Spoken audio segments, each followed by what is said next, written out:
Muito bem, nós paramos aqui então no capítulo 12.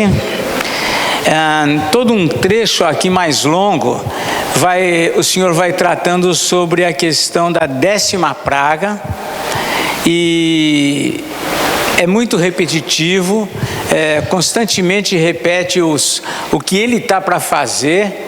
Isso tem até um sentido, para que fique bem gravado, para a gente também notar e a gente ver a importância desse momento que Israel está vivendo. Nós já vimos na semana passada que o Senhor disse que ia haver uma alteração, inclusive no calendário deles, porque esse passaria a ser o primeiro mês, o mês que eles saíram do Egito, passa a ser o primeiro mês que eles vão ter agora como o calendário. Isso está no versículo 2 do capítulo 12, quando este mês será o principal dos meses do ano. Além de ser o principal, o primeiro mês. O calendário deles está sendo agora marcado, está sendo agora tendo um reajuste de calendário para eles. Um novo calendário, dona Lucila? É isso mesmo.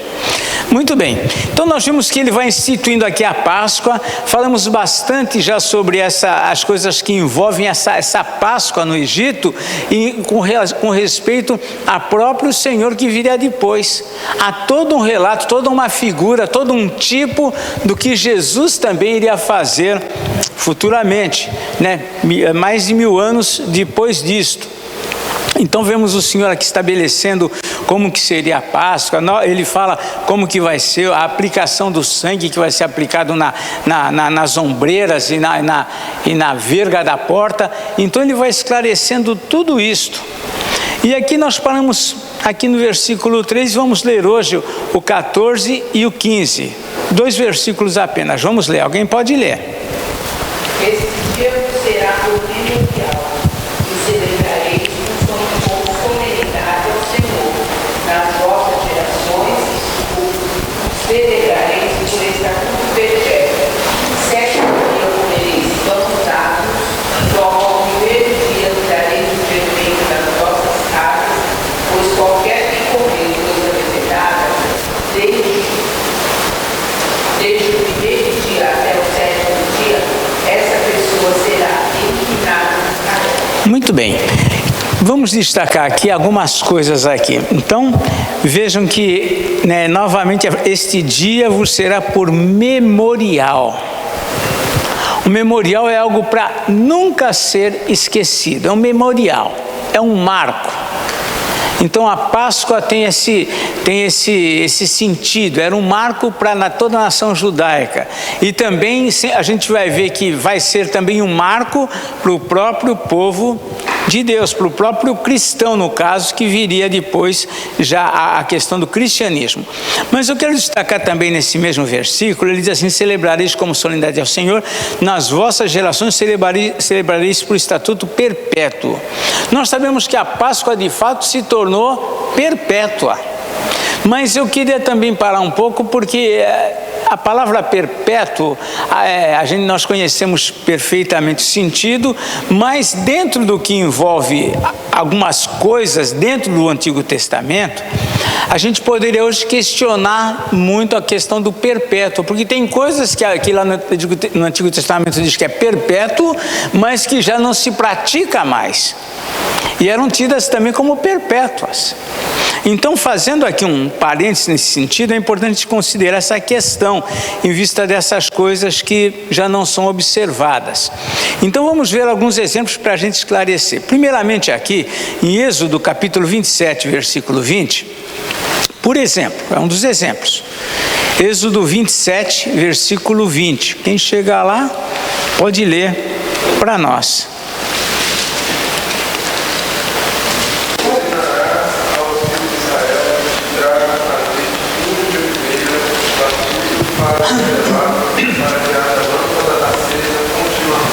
Continuamente, algumas versões, algumas linguagens traz a palavra também perpétuo, porque é o mesmo sentido, continuamente. Então havia uma ordem de Deus, que essa lâmpada que ficava acesa lá dentro do tabernáculo, ela devia ficar acesa continuamente. E nós podemos pensar hoje, e o que foi feito dessa lâmpada? O que aconteceu? Se havia uma ordem, né? Outra coisa, ainda em Êxodo 28, mais uma página 28, versículo 43. Pode ler alguém? Podemos ler aqui o 42 e 43. Faze-lhes também calções de linho para cobrirem a pele nua, irão da cintura às coxas, e estarão sobre Arão e sobre seus filhos, quando entrarem na tenda da congregação, ou quando se chegarem ao altar para ministrar no santuário, para que não levem iniquidade e morram. Isso será estatuto perpétuo para ele e para a sua posteridade depois dele. Encontramos aí mais uma ordenação de Deus, mais uma recomendação que também deveria ser observada perpetuamente. O que é feito disso? Né? Então são algumas coisas que precisamos considerar. Assim também, voltando lá para o livro de Êxodo, aliás, para capítulo 12 de Êxodo, o versículo 17, nós vemos que a mesma coisa se aplica também aos pães asmos, né? Vejam só, pode ler o 17 agora. Guardai, pois, a festa dos pães asmos, porque nesse dia tirei vossas hostes da terra do Egito, portanto guardareis esse dia nas vossas gerações por estatuto perpétuo. Nós não mantemos a lâmpada acesa. Os sacerdotes não andam de calção de linho como tinha que ser perpétuo. Hoje seria bermuda, né? Talvez uma nova versão, mas seria uma bermuda que foram de linho até, né? até a parte mais baixa da coxa. Não temos essa questão da festa dos pães asmos, e aqui diz em estatuto perpétuo. O que aconteceu? Né? Às vezes uma das coisas que muita gente vai lendo o Antigo Testamento e diz que desanima, é muito difícil entender, não consigo compreender, e tem coisas que a gente precisa ter algum esclarecimento a mais para entender. Uma das questões é essa questão do perpétuo que está aqui, e a questão é como lidar com essa perpetuidade. Nós entendemos que essas coisas faziam parte de algo que nós chamamos de leis cerimoniais. Leis cerimoniais. Ou seja, haviam coisas dentro dessa questão de leis cerimoniais que, por exemplo, as purificações. Existem muitos quadros aqui que vocês vão ler aqui no Antigo Testamento de purificações. No livro de Levítico, de Números, tem muitas cerimônias de purificações. Os escribas até acrescentaram uma que eles tiveram uma questão com Jesus. Perguntam: escuta, os seus discípulos não lavam as mãos antes de... Para eles isso fazia parte da religião. Não era só uma questão de higiene. Hoje em dia os pais falam para os filhos: vai lá, lava as mãos antes de comer.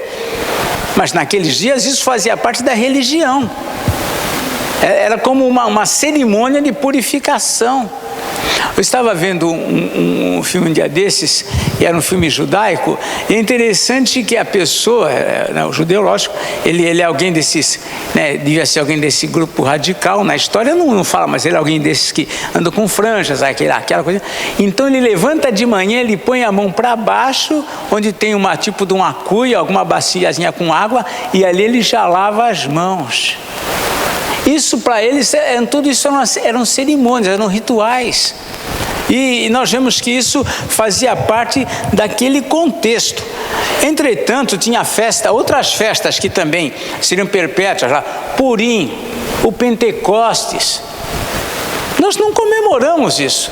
Onde que está a razão dessas coisas? Nós entendemos, nós compreendemos, nós cremos que com a vinda de Cristo, estas coisas perderam o seu valor. É isso que nós entendemos. E temos respostas na própria Bíblia para isso. Então vamos ler lá em Colossenses 2, 16 e 17. Colossenses, Igreja de Colossos. Paulo está escrevendo uma carta aqui, orientando a igreja. Nos versículos 16 e 17, ele exorta eles em alguns pontos. Pode ler alguém.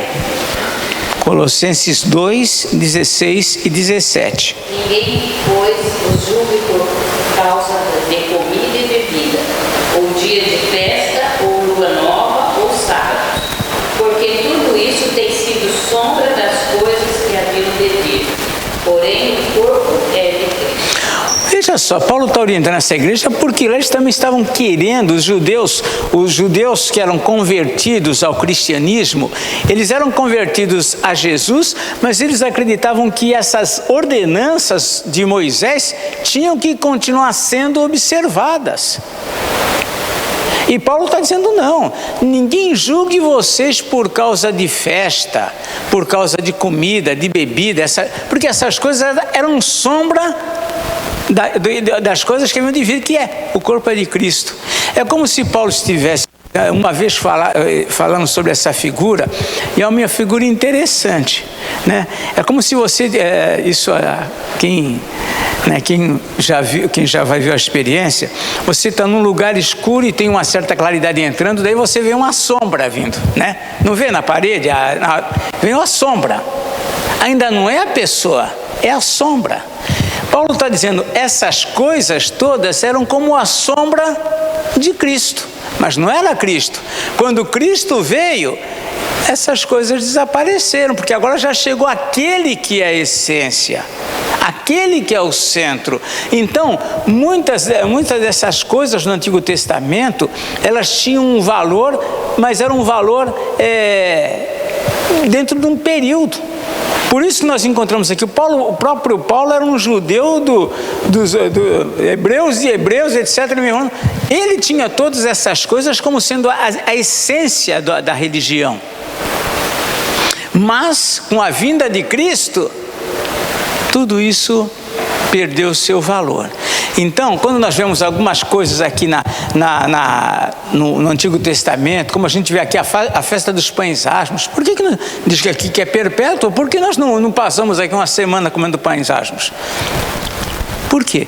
Porque tudo isso era uma figura, tudo isso apontava para a seriedade da vinda de Cristo, tudo isso era dentro de uma expectativa. Cristo já veio. Não só isso, né? A gente podia adentrar aí no cordeiro. Por que não matamos um cordeiro na Páscoa? Porque Cristo já foi morto. O cordeiro de Deus já foi morto. Então nós precisamos pegar essas figuras e aplicá-las ao tempo presente. Então tudo isso para a gente entender a passagem dessas coisas, a circuncisão. Não se circuncida mais, acabou. Passou o tempo. Então tudo isso tinha um tempo. Apontavam para Cristo e elas não possuem um valor real na vida com Deus, né? O que diferença faz comer pães asmos ou não? Acabou. Mas naquela época isso representava uma obediência, representava tinha um valor dentro de um contexto. Esse contexto não é mais como antes. Cristo já veio. O Senhor, para quem todas essas coisas apontavam, já chegou. Então elas eram sombras das coisas que haviam de vir. Mas o corpo, quem chegou é Cristo. Acabaram essas coisas. Muito bem. Nessa ideia de perpétuo, não dá para a gente deixar de mencionar o sábado. E o sábado? E aí? Quando nós formos falar dos 10 mandamentos, aí a gente fala do sábado, não vamos adiantar agora. Mas tudo dentro dessa ideia. Então a verdade é que se nós tomássemos essa orientação do perpétuo de uma forma literal, nós hoje então teríamos que concluir que estamos andando na desobediência. Então essas coisas têm que ser interpretadas. Sobre a festa da Páscoa, particularmente, ela foi de fato perpetuada pelo próprio Senhor Jesus, né? Jesus lá em Coríntios, vamos abrir lá em Coríntios, é um texto conhecido, a gente sempre não, mas ocasionalmente lê na ceia do Senhor. 1 Coríntios capítulo 11, versos 23 e 24. Paulo está orientando a igreja de Corinto acerca da ceia do Senhor, né? Se você ler o subtítulo lá acima, está lá, instrução quanto à celebração da ceia do Senhor. Podem ler o 11, 23 e 24. Porque eu recebi do Senhor, eu também vos entreguei. O Senhor Jesus, na noite em que foi traído, tomou o pão e, tendo dado graças, disse: Isto é o meu corpo, que é dado por vós, fazei isso em memória de mim. Isso. Então nós vemos aqui Jesus ordenando: fazei isto em memória de mim. Então a ceia do Senhor é uma ordenança, né? As igrejas reformadas têm o batismo e a ceia como sendo as duas ordenanças que cabe ao cristão. O cristão deve regularmente participar da ceia do Senhor e deve, uma vez quando ele crê em Jesus, receber o batismo. Então nós vemos aqui que Jesus perpetuou, ou seja, fazer isto em memória de mim.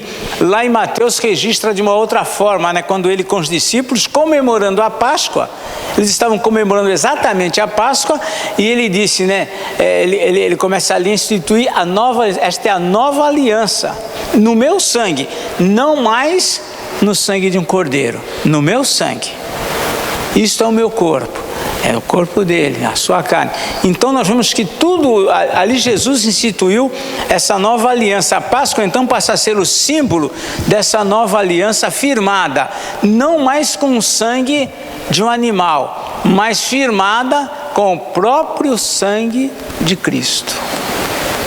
Então, tudo isso nós então temos aqui o acontecimento da Páscoa lá na saída do povo do Egito, que é uma figura, é todo um preparo para aquilo que viria de fato a se tornar para nós cristãos o símbolo da verdadeira Páscoa. Muito bem. No verso 14, nós vemos que, aliás, no verso do nosso texto, nós vemos então que o Senhor diz que isso deve ser um memorial, ele reafirma tudo aquilo que está para acontecer, e também a forma como deve ser celebrada a Páscoa, que está aqui a partir do versículo 15. Então ele disse lá, 6 dias, né? Ele orienta, 6 dias comereis os pães asmos, que já, aliás, 7 dias comereis pães asmos, ele vem dizendo.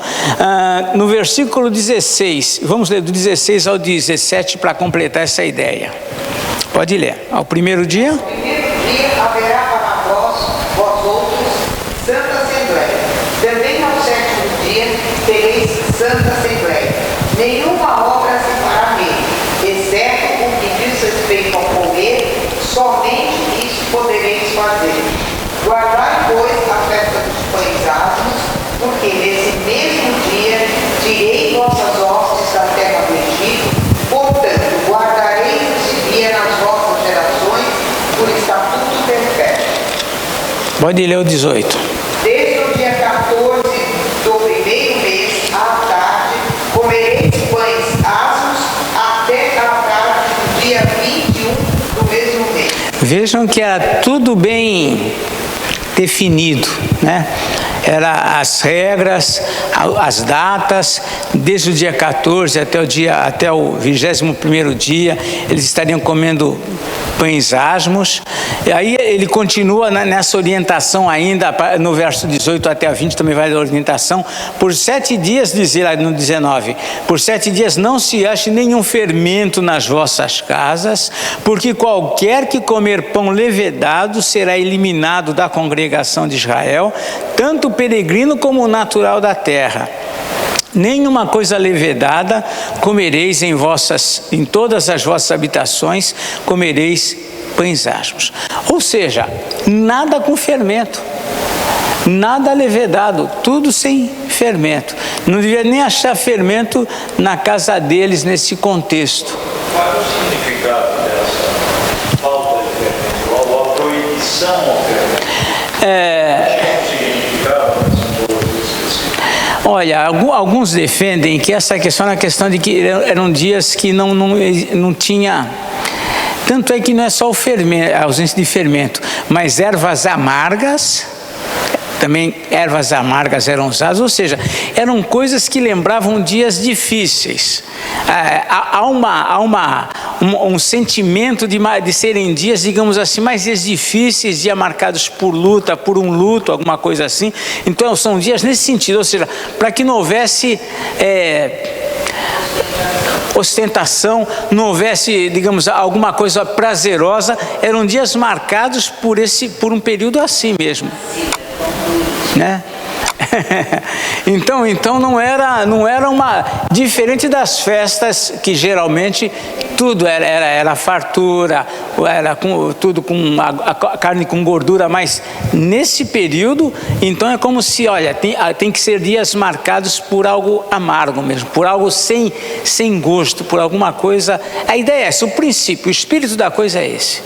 Então não tem alguém que, olha, o sentido é exatamente tal. Alguns defendem que seria dentro dessa ideia. A Páscoa foi substituída pela ceia para a igreja? Não, na verdade, o que Jesus fez? Jesus estava, vamos lembrar, lá em Mateus 26, Jesus começa ali, Mateus começa a relatar aquele momento.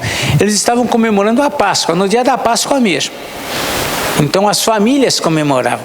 E os discípulos, é interessante, né, isso, né? Os apóstolos, eles não estavam com as famílias. Eles estavam aquele dia, só eles com Jesus, comemorando a Páscoa. E é nessa Páscoa que Jesus está com eles, Jesus institui ali essa nova,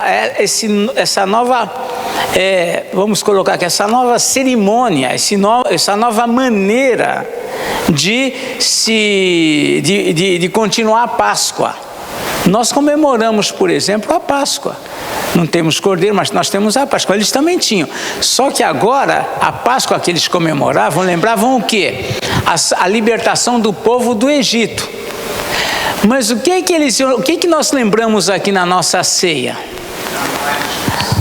A libertação dos nossos pecados, da nossa condenação. Existe sempre uma figura e um paralelo em tudo que aconteceu, está acontecendo aqui no Egito e o que vai acontecer mais tarde.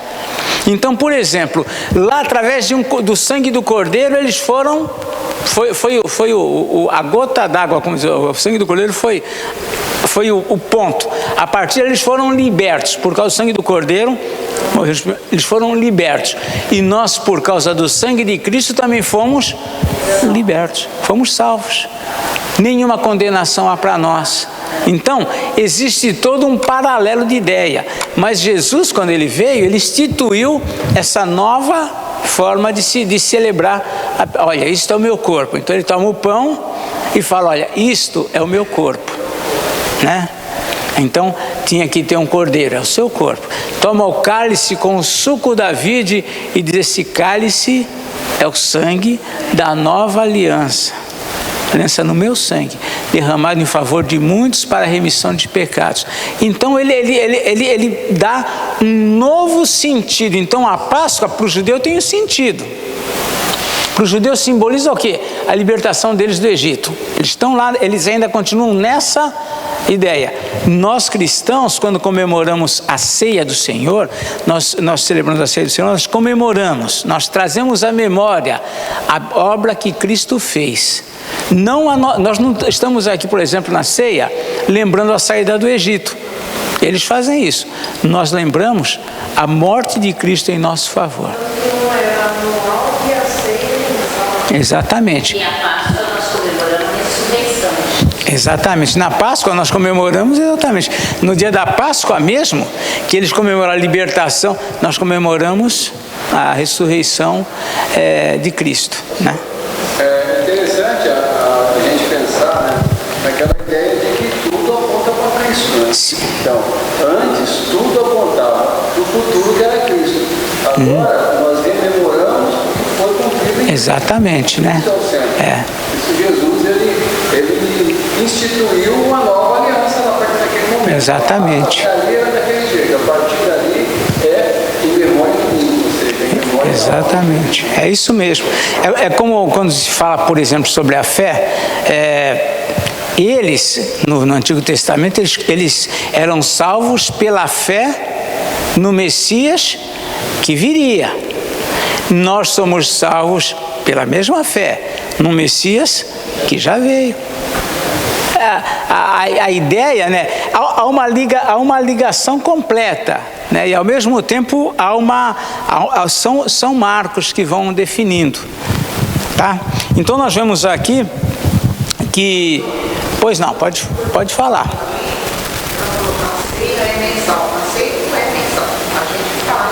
Assim, a ceia, tanto é que Jesus, quando ele instituiu a ceia, são ideias que é importante lembrar. Ele não disse, fazer isto uma vez cada 15 dias, uma vez por mês, fazer isto uma vez cada bimestre, não. Fazer isto, a ordem que ele deu, que Paulo relembra, é fazer isto em memória de mim. E ele diz todas as vezes que o fizerdes e tal. Então, ou seja, a Igreja Católica, por exemplo, eles têm porque é a missa, né? A missa para eles a missa, na verdade, é a morte de Cristo. Ou seja, toda a missa tem a Eucaristia, né? Como se toda a missa é um sacrifício de Cristo. Então, é como se isso fosse toda a missa. As igrejas evangélicas, as igrejas reformadas, têm, por uma questão de ordem apenas, de organização, uma vez por mês. Tem igrejas, tem duas, porque tem uma de manhã, nossa é de 15 dias, temos uma de manhã e uma à noite, então, e uma no segundo domingo à noite. Então não existe uma regra para isso, tá? Não tem uma regra. Eu sei que a Congregação Cristã do Brasil, que não é uma igreja evangélica, é uma seita. É um outro estudo, é uma seita. Mas eles têm a Páscoa, comemoram a ceia uma vez por ano. É isso. A Igreja Católica, a obrigatoriedade de você tomar a ceia é uma vez por ano, no domingo da Páscoa da Ressurreição. A ordenança da igreja é essa, pode tomar todo o que se quiser.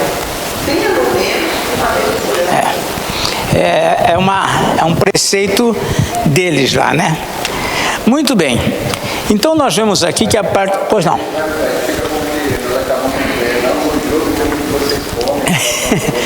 Exatamente, né? As regras, por isso que toda vez que alguém começa a se apegar em regras, é uma coisa muito complicada, né? As regras, Jesus nos chamou a liberdade, lógico, a liberdade é a liberdade de espírito, a liberdade de outra forma, mas as regras são muito complicadas, né?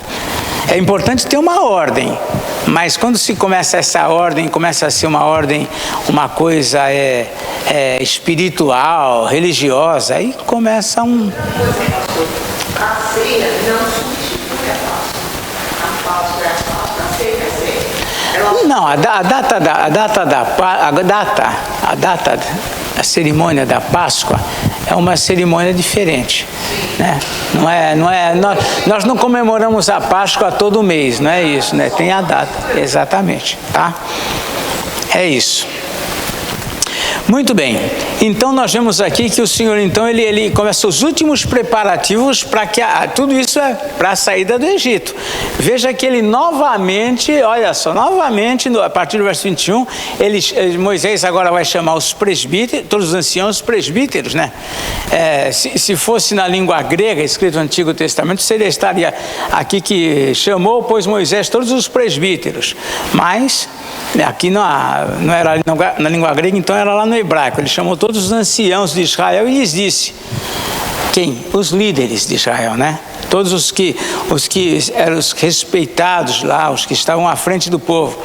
Escolhei e tomai cordeiros segundo as vossas famílias e imolai a Páscoa. Tomai um molho de isopo. Lembram que eu falei isopo na semana passada?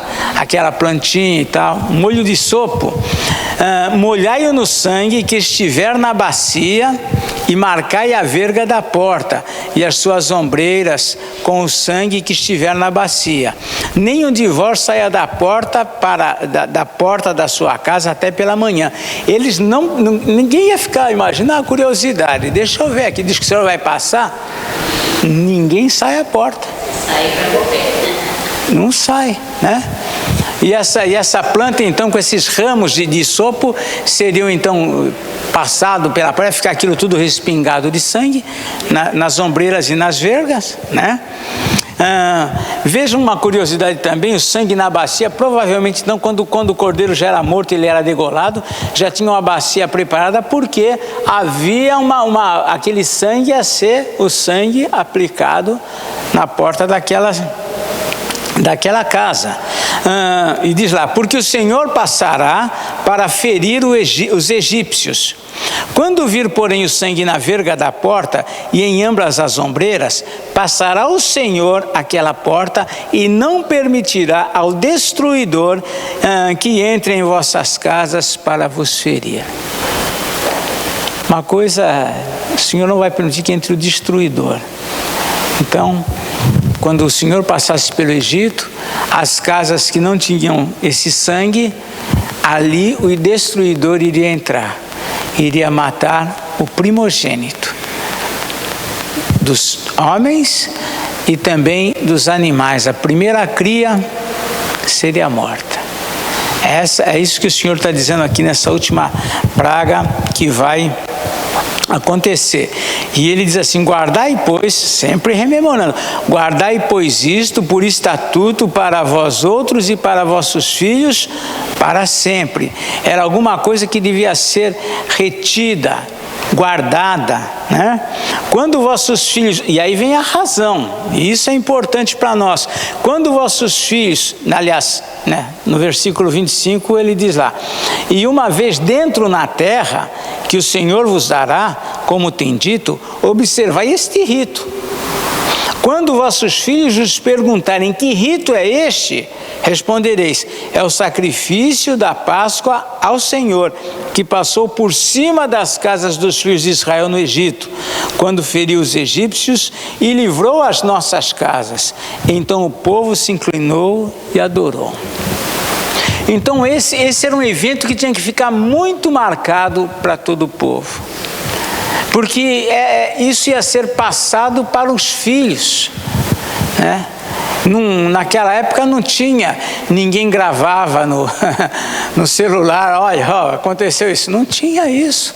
Ninguém estava escrevendo também, todo mundo não eram alfabetizados ali, devem ser o mínimo lá. Ninguém escrever para depois ler, não. Isso ia sendo guardado mediante essas festas. As festas marcavam, as festas traziam a memória. E há muitas coisas no Antigo Testamento que são festas, por quê? Porque isso fazia com que rememorasse. Quando eles fazem aquelas festas, por que essa festa? É por isso. Então, esses eventos ficavam marcados por isso. O Senhor está dizendo, olha, vocês devem fazer isso. E quando vossos filhos se perguntarem, mas o que é isso? Nessas cerimônias que tem os judeus, até quando mostram em documentários essas festas, às vezes na época da Páscoa deles, mostra, vai algum repórter lá, vai acompanhar, e eles lá, então tem esse momento em que o chefe de família se ergue na mesa e fala, por que nós estamos fazendo isto? É um hábito que nós, às vezes, como cristãos, não temos, né? Vamos comer, pronto, todo mundo come o peru, celebra a festa aqui, nem sabe, o importante é... Mas tudo isso faz parte de um ritual. Por isso que ele usa até o termo aqui usado né, vossos filhos perguntarem, que rito é este? Por que estão fazendo isso? Aí eles vão contar. Porque um dia, quando nosso povo estava escravizado no Egito durante 400 e tantos anos, então chegou um dia que o Senhor nos tirou de lá. E nesse dia aconteceu, antes disso aconteceu muitos fatos, mas nesse dia aconteceu um fato em particular. E aí estão comemorando a Páscoa. Então era algo para ser contado, lembrado, celebrado, detalhado. Então tudo isso tinha que ser feito, e vemos que aqui mais uma vez está se repetindo aquilo que ia acontecer.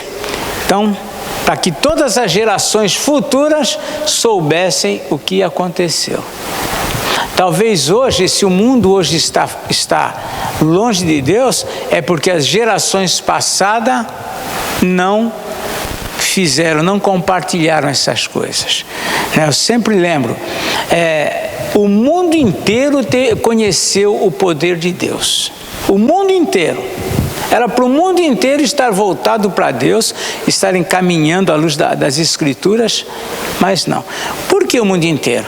Porque um dia o mundo inteiro se resumiu em Noé, a esposa, Sem, Cão, Jafé e as esposas deles. E todos eles viveram uma experiência do dilúvio, todos eles viveram a experiência da arca, todos eles viveram essa experiência. Então o mundo teve a oportunidade de conhecer a Deus, mas o que aconteceu? Isso que Deus está orientando para que fosse feito aqui, não aconteceu. Dos pais estarem passando para os filhos, dos filhos também absorverem, passar para os filhos, e os filhos, e assim sucessivamente. Essas coisas se perderam. Então, o que o Senhor está aqui lembrando, e o volta e meia está frisando aqui na palavra, é que isso fosse um memorial, algo marcante na vida do povo, que eles sempre lembrassem isso. Então, essa era a ideia, né? Que isso eles guardassem. Aqui no verso 28 diz lá, e foram os filhos de Israel e fizeram isso, como o Senhor ordenara a Moisés e a Arão, assim fizeram. Muito bem, então tudo estava preparado. Aí no versículo 29 vai relatar essa passagem, né? Pode ler alguém, 29 e o 30. Aconteceu que à meia-noite feriu o Senhor todos os primogênitos na terra do Egito, desde o primogênito de Faraó, que se assentava no seu trono, até o primogênito do cativo que estava na enxovia, e todos os primogênitos dos animais. Levantou-se Faraó de noite, ele e todos os seus oficiais e todos os egípcios, e fez grande clamor no Egito, pois não havia casa em que não houvesse morto. Vejam só, então aí vem o relato, então agora o fato aconteceu, né? À meia-noite, né? Feriu o Senhor todos, quando diz feriu, matou, esse é o termo, feriu o Senhor todos os primogênitos na terra do Egito, desde o faraó até dos animais, né? Até o primogênito cativo, né? Que estava na enxovia, que estava encarcerado. Enxovia é uma palavra, a gente tem que ir no dicionário para ver, não tem jeito. Ninguém usa isso, enxovia. É um cárcere, até os que estavam encarcerados, todos os primogênitos desses e dos animais, todos foram mortos. E diz aqui, levantou-se o faraó de noite, e todos os oficiais, o que aconteceu? Eles se deram conta do que havia acontecido. Nós nem conseguimos imaginar uma coisa dessa. Nós vivemos hoje uma situação de 300 e poucas pessoas numa tragédia numa cidade de Brumadinho. Aqui é um país que vai dormir com todos os primogênitos vivos e vai madrugar com todos os primogênitos mortos. Sem ter acontecido nenhuma tragédia. Sem tragédia.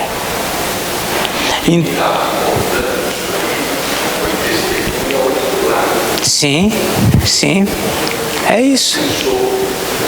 É isso, Moisés está relatando o que ele viu estando lá presente, né, sendo parte de tudo isso. Não havia casa em que não houvesse morto.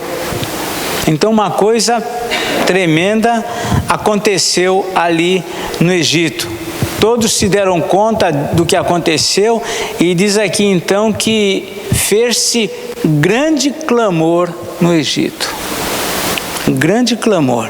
Para nós termos uma ideia, nós não temos noção, por exemplo, qual era a população do Egito. Nós não temos essa informação.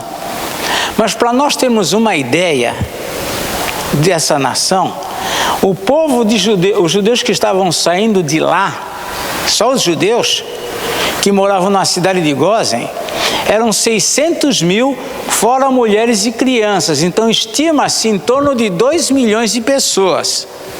Isso os judeus. Então imagina a nação que perdeu todos os primogênitos.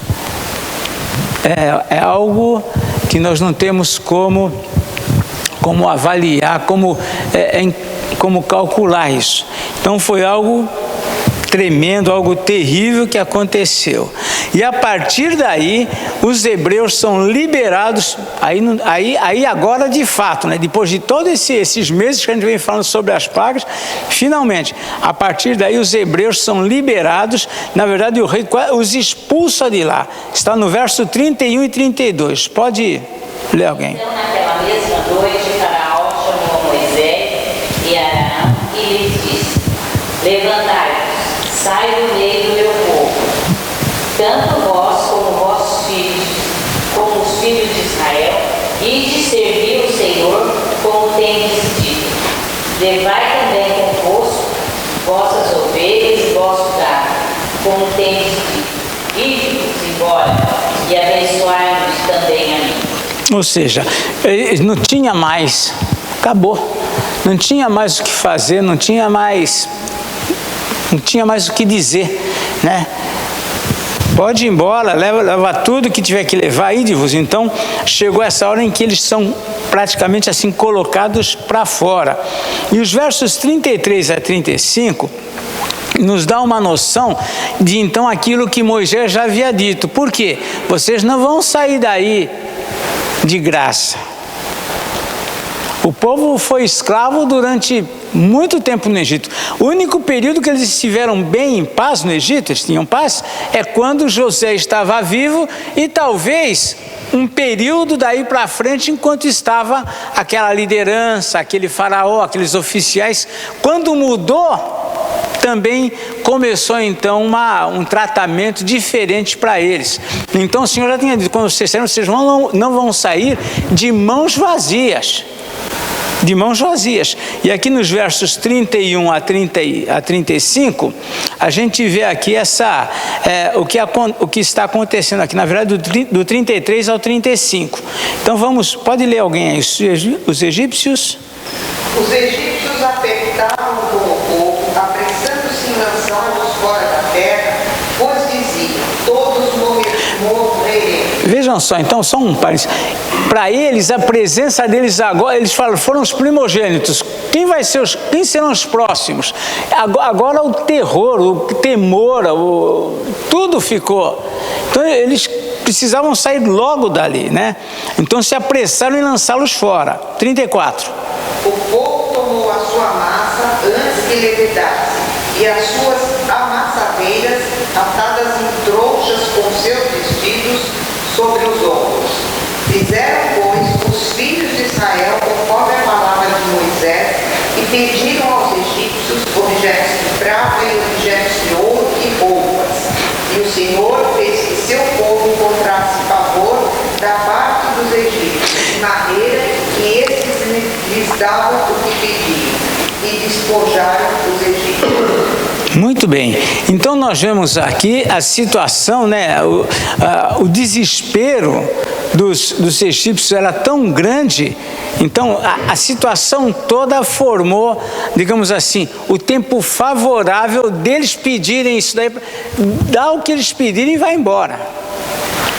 É como alguém que entrou no seu estabelecimento, está armado, está ameaçando sua família, e você fala, olha, pega o que você quer aqui e vai embora.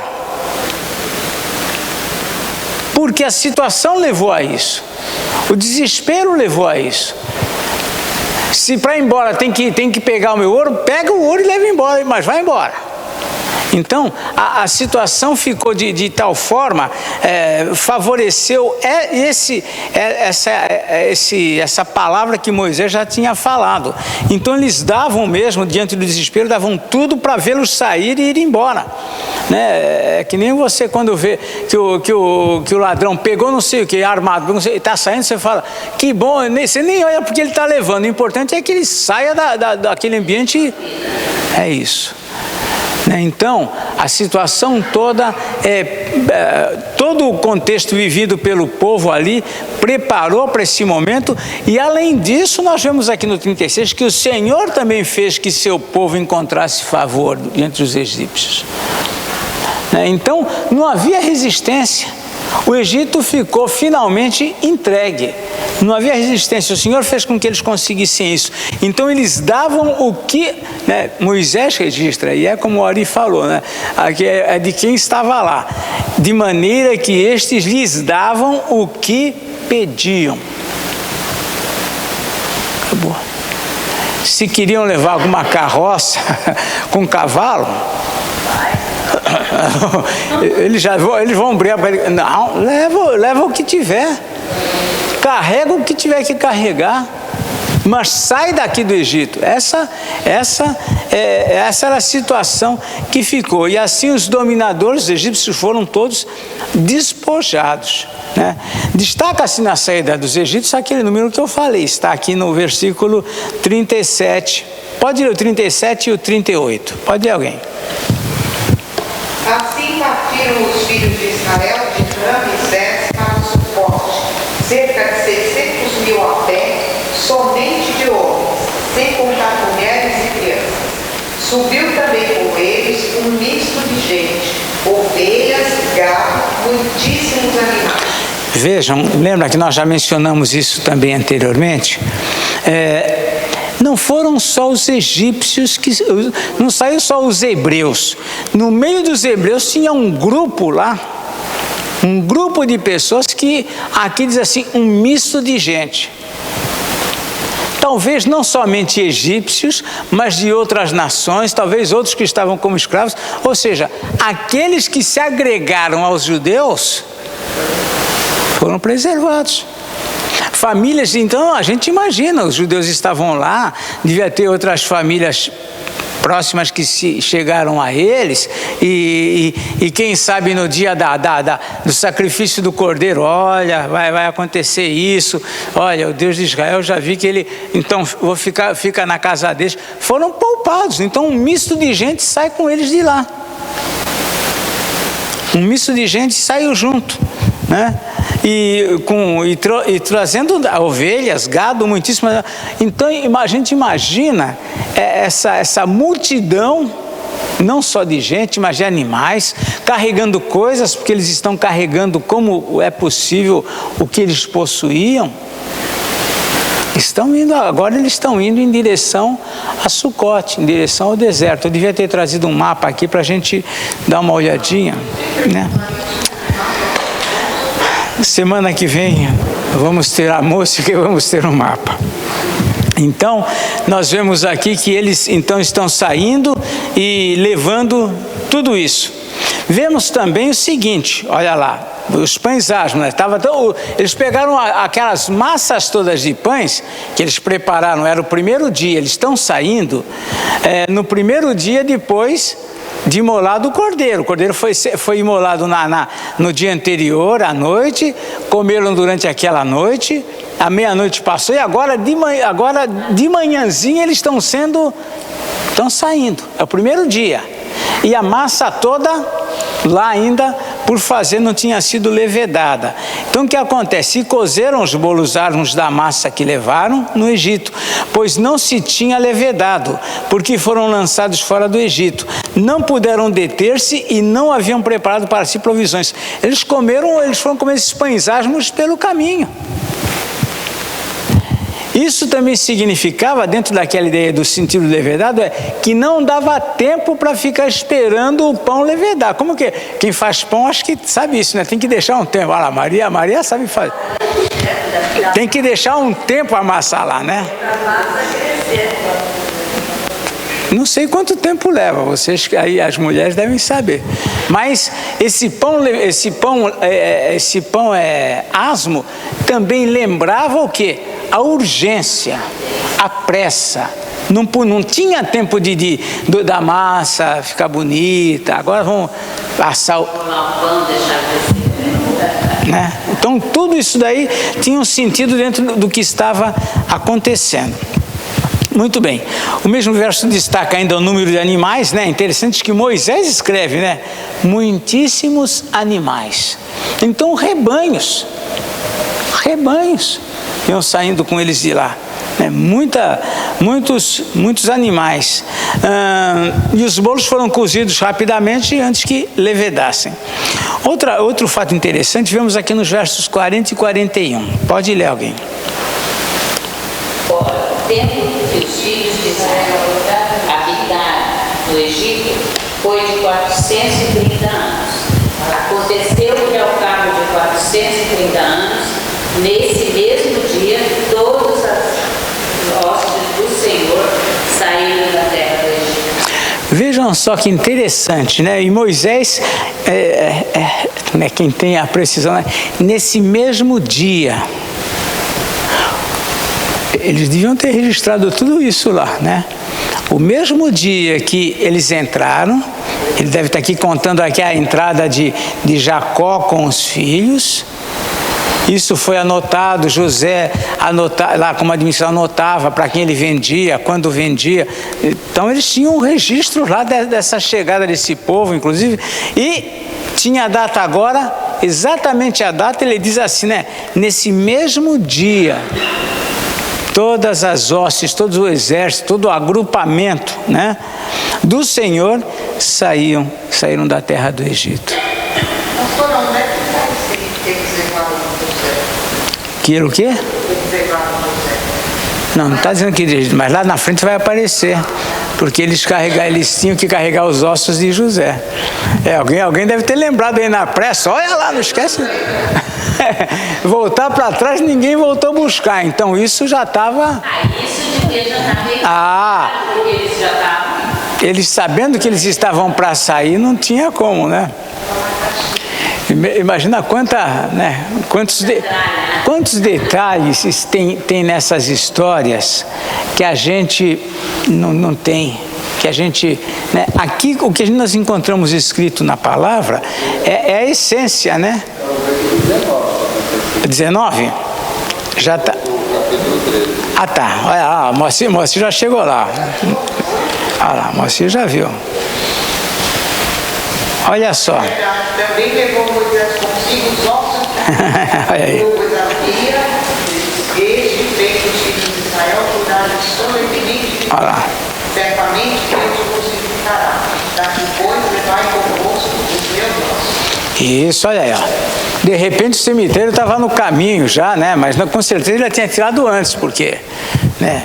Era uma promessa, ele não podia deixar lá.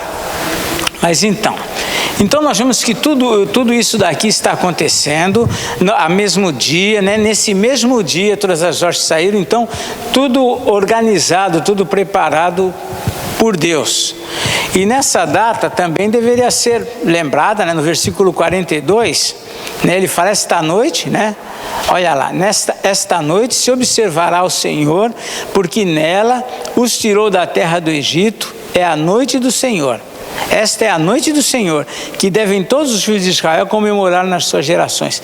Então é muita ordenança, é muita lembrança, é muitas marcas, ou seja, era para o povo não esquecer nunca mesmo daquilo que Deus estava fazendo. E essa era a ideia. E aqui a partir do verso 43, vem também aqui novamente algumas ordenanças importantes sobre a Páscoa, né? Sobre a Páscoa. E já são 9h10, eu vou deixar para a semana que vem. Semana que vem a gente continua, porque vamos entrar em alguns pontos interessantes sobre a participação na Páscoa, né? O pastor, essas hostes aqui que se refere, também não é o Espírito de Deus que estava ali abençoando, ajudando? Não, hostes significa exército. As hostes do Senhor pode se referir aos exércitos dos céus, angelicais, as hostes do Senhor, e também hostes que se refere a agrupamentos mesmo de pessoas. É que a gente não usa esse termo, as hostes, né? Mas poderia se usar hoje, por exemplo, as hostes do como é que era? Do Nicolás Maduro. As hostes dele, é aquele grupo que está junto com ele. É por aí. Mas então hostes é nesse sentido. Só por curiosidade, Fala. Aqui diz: esta é a noite do Senhor, que devem todos os filhos de Israel comemorar. Isto Quando é? Que data é essa que os judeus comemoram? é entre março e abril. Entre março e abril é a Páscoa dos judeus. Eles chamam de Pessá, né? Eu tenho até um calendário judaico que me deram, até um senhor que mora aqui perto, ele me deu um calendário. E eles têm lá esse período, mas é entre março e abril. Esse período é o período que eles comemoram a Páscoa. Eu não sei o dia exatamente. Posso ver se nesse calendário tem? Deve ter. Porque se refere exatamente a esse período. Exatamente. Tá? É por isso, tanto é que a nossa Páscoa não acompanha a Páscoa judaica, mas para eles é Páscoa, é início do ano, é tudo junto. Tanto é que o ano deles começa em março e abril, o nosso começa em janeiro deles. Porque todo ano se torna um perigo por causa da comemoração da Páscoa e é vulnerável a atentado. Exatamente, né? Sempre é preocupante lá, né? Essas festas deles, o pessoal lá, os adversários tiram proveito. Então, na semana que vem, vamos falar um pouco sobre essas orientações da Páscoa. Por exemplo, os estrangeiros não podiam participar. E agora? Quando eles saíram, foi um misto de gente junto. Então, nós vamos entrar nessa ideia e fazer um paralelo aí entre a comemoração da Páscoa, a participação, e ceia do Senhor, participação. A gente vai falar um pouquinho sobre isso semana que vem, se Deus quiser, tá?